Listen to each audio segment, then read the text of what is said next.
ક્યારે તમારી ક્યુટનેસ નો ફાયદો ઉઠાઈને ખોટું કામ કર્યું છે એટલે બચી ગયા છો?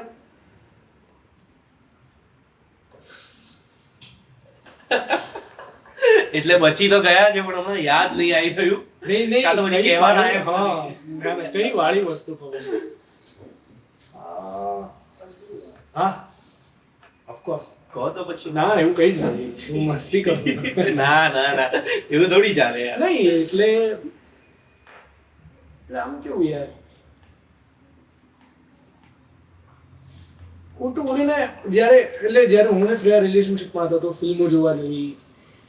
એટલે આપણે સિરિયસ ખોટું બોલવાની વાત નહીં કરતા. This is એટલે ફન હા, હું જ ના, ક્યુટ પણ ખોટું. મારી અગેન તકલીફ એવી છે કે હું કદાચ મમ્મી પપ્પાને તો નથી બોલતો હું ખોટું, પણ એમને કહું તો હું દીદી લોકોને તો સાચું કહી દઉં આજ તારીખ કે આવું છે અમારે. એટલે એક સેવિયર એટલે તમે પેલું લોયર ફેમિલીમાંથી એટલે એક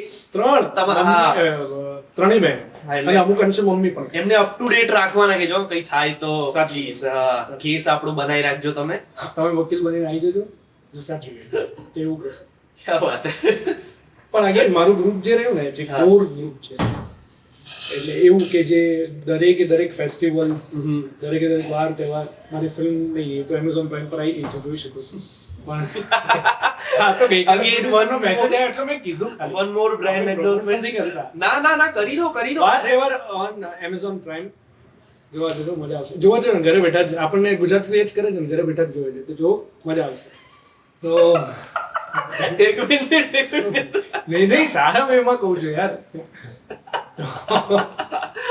તો અત્યાર સુધી બધા એવું કીધું છે કે પ્લીઝ ગુજરાતીઓ ઘરે બેસીને ના જુઓ, થિયેટરમાં જાઓ. જો શું કામ એમ નહીં, એવું અમે શું મારું કામ કર્યું, જો અમે કઈ એવું કઈ એક્સ્ટ્રા વેકેન્સી કરી નાખ્યું છે કે થિયેટર સુધી જવું જ પડે.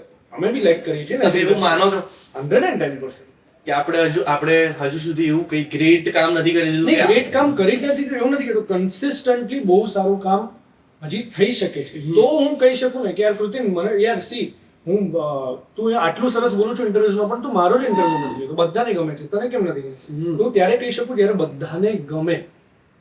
આઈ think it's a two way street.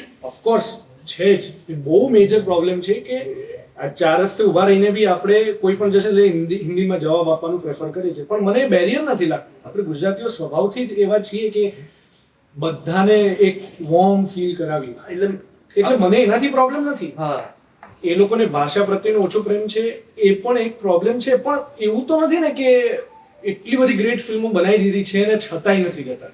એવું તો સ્કોપ કેટલો છે, સારી ફિલ્મો બનાવવાનો સ્કોપ કેટલો બધો છે, એટલો બધો સ્કોપ છે.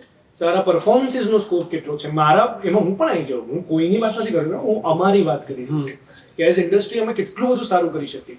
કન્સિસ્ટન્ટલી સારું કરીએ છતાંય ઓડિયન્સ ના આવે તો હું પૂરેપૂરો બ્લેમ ઓડિયન્સ પર નાખીશ, પણ એ મને નથી લાગતું કે એવું છે. બંને બાજુથી પ્રોબ્લેમ છે.